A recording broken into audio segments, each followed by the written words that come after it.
20 तारखेला ज्यावेळेस मतदान होईल त्यावेळेस यांना गाडण्याची वेळ येणार आहे। आणि म्हणून मी सगळ्यांना कळकळीची विनंती करेन की या लोकसभेच्या निवडणुकीमध्ये संपूर्ण देशामध्ये परिवर्तन होणार आहे आणि त्याचे संकेत आपल्याला प्रत्येक टप्प्यातल्या निवडणुकीमध्ये मिळत आहे।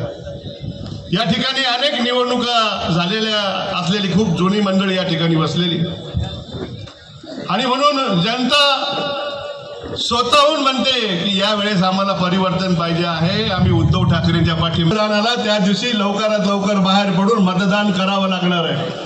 हे पहिलं कर्तव्य आपलं असणार आहे। कोणाची वाट न बघता कोण येईल हे न सांगता या निवडणुकीमध्ये वेगळं आहे। ही निवडणूक फार वेगळी निवडणूक आहे आणि म्हणून आपला मतदानाचा हक्क बजावण्यासाठी सकाळीच लवकरात लवकर आपण बाहेर पडून मतदान करा।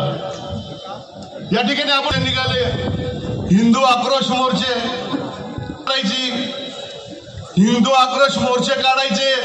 तर ते मोर्चे कशासाठी? कोणता हिंदू धोक्यात आहे, कोणता मुसलमान धोक्यात आहे? जनतेचं मन, जनतेचं या सगळ्या गोष्टीकडून लक्ष दुसरीकडे न्यायचं। कोण तो एक शेळा चारणारा चव्हाणके, तो नारायण राणेचा 1.5 फुटाचा तो पोरगा, तो तिकडनं येतो इकडं बॉम्बा मारतो। तुमचा संबंध काय? इथं या नाशिक मध्ये आम्ही गुन्ह्या गोविंदांनी राहतो।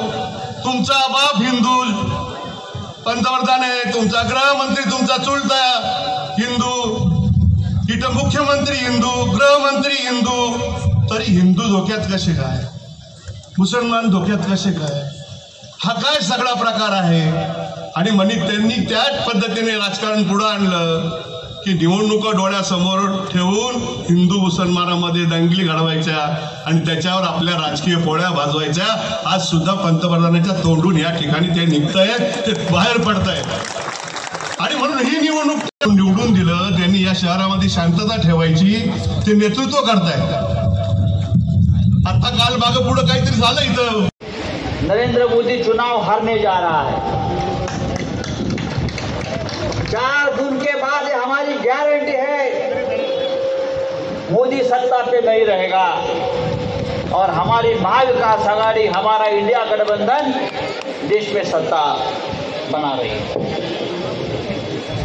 जैसे मुशर्रफ भाई आपने कहा, विकास का कोई मुद्दा नहीं है, बेरोजगारी के ऊपर कोई बात नहीं कर रहा है, मोदी जी महंगाई के ऊपर बात नहीं कर रहा है, मोदी जी मणिपुर में जो महिलाओं के ऊपर अत्याचार।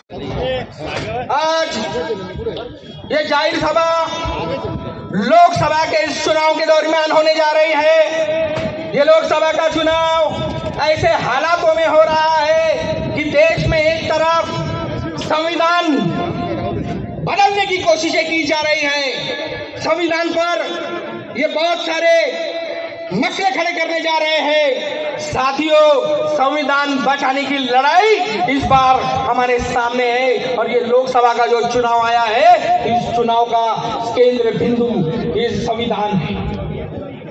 हम देख रहे हैं किस तरह से इस देश में जातीय तनाव निर्माण किया जा रहा है।